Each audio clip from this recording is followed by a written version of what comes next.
So what is empathy? What do we mean? What do I mean when I say that? And there's lots of technical definitions, and I'm not smart enough to know any of them.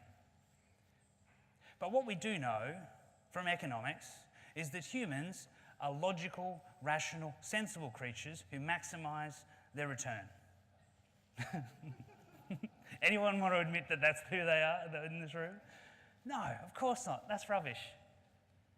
That's what we think we are. That's what we tell ourselves. That's what economics describes, but it's rubbish. It's not true. There's this beautiful quote from Brené Brown: humans believe we are rational creatures who sometimes have emotions, when in fact we are emotional creatures who sometimes act rationally. Does this resonate? Jeep worked this out. Little story about Jeep. Does anyone own a Jeep? Put up your hands. Yep. Okay, I'm going to apologise in advance. This may offend you. Jeeps are terrible cars. Oh, I know we've got people from QBE and IAG, insurance companies. You ask anyone in motor vehicle insurance, Jeeps are terrible. They used to sell 5,000 cars in Australia each year. Today, they sell 35,000 cars in Australia. And what you're thinking is, well, they must have made the cars better. Nah. Cars are still terrible cars. I'm sorry. It's just how it is. What they did was they stopped focusing on the car and they started focusing on you. Ford used to run ads with lists of features down the side. That was Ford's engineers trying to tell us how clever they were.